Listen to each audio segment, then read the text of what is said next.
E aí, pessoal, tudo bom? Fala rapidinho aqui um pouco sobre a questão de política.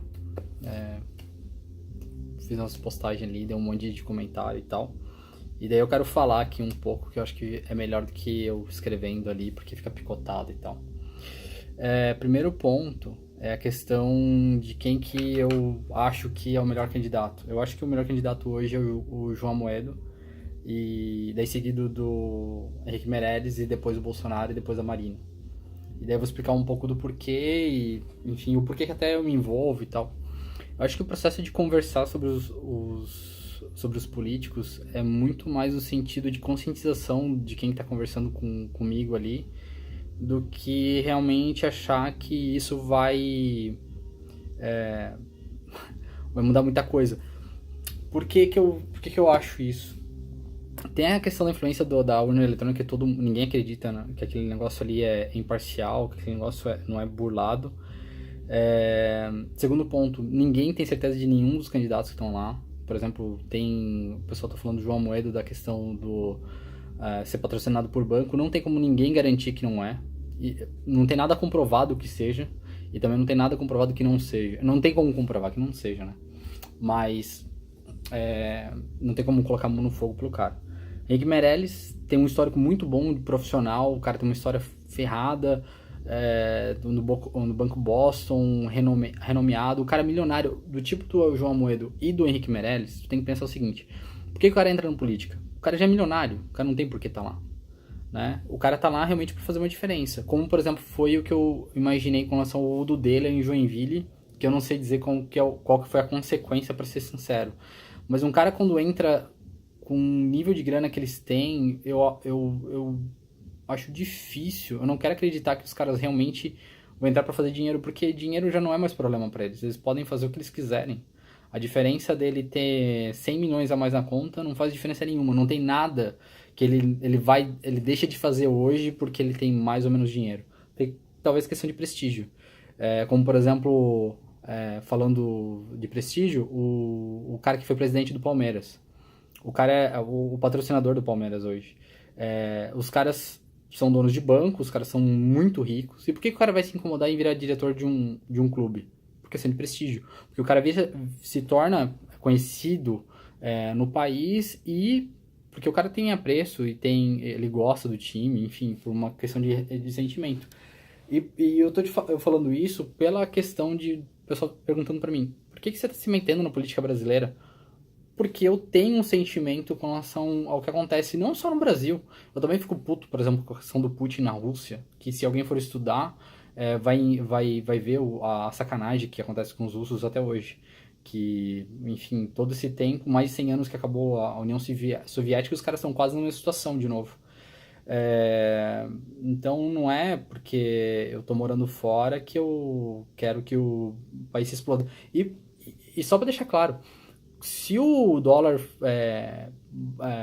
aumentar com relação à moeda brasileira, é bom para mim, porque é mais fácil para vender a mão de obra aqui nos Estados Unidos.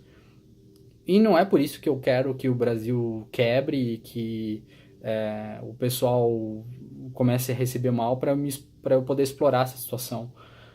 Eu quero poder crescer a empresa porque é uma empresa competente, não porque o pessoal tá desesperado por emprego e eu sou a única opção, entendeu?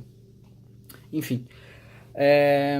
Daí depois a questão do Henrique Meirelles. Eu falei ali da questão do Henrique Meirelles, ele é super competente, ele realmente mostrou. Eu lembro que em 2002, quando ele foi contratado pelo Lula, eu não acreditei. Eu ainda tava, em 2002, acho que boa parte do Brasil tava na esperança que o Lula ia ser o Bolsonaro, que o pessoal tá enxergando hoje, que ia resolver a situação de corrupção, o Brasil vai pra frente e tudo mais. E quando o Henrique Meirelles entrou, eu realmente acreditei nisso, porque o cara é muito bom. O histórico dele é muito bom.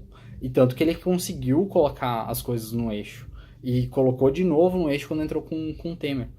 Então, quando ele fala assim, eu não sou partidário, eu tava trabalhando pelo Brasil, eu consigo acreditar nesse cara. Por mais que ele tá errado, ele conseguiu dar alguma coisa de retorno, mesmo entrando no jogo, participando, digamos assim, no jogo sujo do pessoal. E eu acredito que ele entrando na economia, ele ia conseguir fazer com que a economia crescesse. a economia crescendo é a única coisa que faz o país organizar com relação à violência, porque, tipo assim, se todo mundo tá trabalhando, reduz o nível de criminalidade, porque o pessoal tá trabalhando tem oportunidade de trabalho. Se a economia vai bem, tu consegue investir em segurança, tu consegue investir em educação, começa a colocar a galera no tempo ocioso para trabalhar, para estudar e tudo mais, e tu acaba criando um círculo virtuoso no país. De novo, como eu falei no vídeo do final da semana passada, os Estados Unidos não é o que é só pela questão da educação, é pela questão da economia e pela liberdade econômica que se tem aqui. E o cara realmente tem competência com relação a isso. Eu tenho um problema, que é o fato dele trabalhar no PMDB, tá alinhado ao PMDB, que realmente é outro ponto negativo. Daí vem o Bolsonaro. A política econômica dele é muito boa.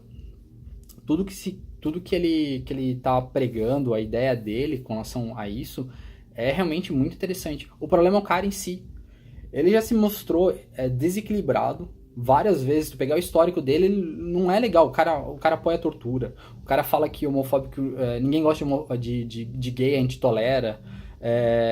Cara, não é assim que se faz, cara. Não é assim. Isso aí é a mentalidade de Idade Média.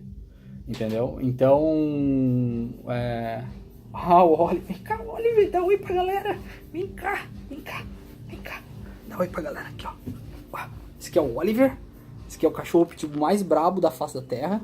Olha o cachorro brabo aqui, ó. Violento. E vai lá, pra passear.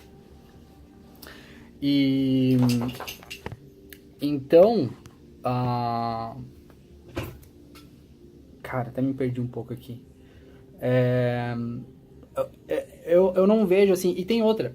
O presidente em si, ele não decide tudo sozinho, cara. Tem algumas regras que ele vai querer fazer ali que depende dos deputados federais também. Então vocês têm que pensar que também o presidente em si, sozinho, não consegue decidir nada. Ele depende de muito mais coisas, como questão de aprovação de leis e tudo mais. Claro que isso influencia bastante, eu acho que por isso que eu selecionei esses três como os três primeiros. Eu fico meio assim entre Bolsonaro e a Marina Silva ainda, porque a Marina Silva veio do PT também, como o Bolsonaro também foi aliado do PT por muito tempo. Mas eu acho que a Marina Silva tem uma pegada muito mais socialista do que o Bolsonaro. Com relação ao Ciro, eu acho ele super inteligente. Super inteligente. O problema é que o sistema socialista eu não acredito que funcione para o Brasil. Eu acho lindo quando funciona em países nórdicos, né? Que você tem... Deixa eu encostar aqui a porta, peraí. Eu acho lindo quando funciona em países nórdicos, até mesmo aqui nos Estados Unidos, só que eu não acho que seja a situação que funcione por causa da cultura brasileira, que já se mostrou corrupta e é complicado. A gente tem que quebrar isso primeiro para depois voltar a colocar a economia para crescer e depois tentar adicionar essa questão socialista para equilibrar o problema social. E é muito mais fácil tu tentar organizar a questão social quando tem dinheiro na economia do que tentar fazer o contrário. Um ponto assim, só para finalizar, o pessoal pega algumas ideias de igualitarismo, falando que é questão socialista. Nos Estados Unidos, o governo paga food stamp, que é tipo um Bolsa Família, para quem não consegue pagar comida, e até mesmo aluguel para muita gente, tá? Que não consegue pagar o aluguel, coisa que não tem no Brasil. E o pessoal, se alguém pregar isso como candidatura no Brasil, eles vão falar que é socialismo. Só que tu tem que entender que quando, o governo tem que dar condição mínima para as pessoas se ajudarem, para as pessoas se manterem. Tu já pensou se tu, por exemplo, nasce com alguma deficiência, alguma coisa assim, e tu não tem família? Quem que vai cuidar? Tem que ser o governo, não tem jeito. Então a gente tem que ter ciência desse tipo de coisa. Mas aí isso não quer dizer que o governo tem que cuidar de tudo, entendeu? Ele pode ajudar, mas não precisa cuidar de tudo. Então essa é a diferença com relação quando o pessoal fala de direita e esquerda. E essa questão de direita e esquerda não tem a ver com religião, pessoal, é economia. Depois o pessoal tá colocando tudo num bolo só. Valeu, povo, um ótimo final de semana. Até mais.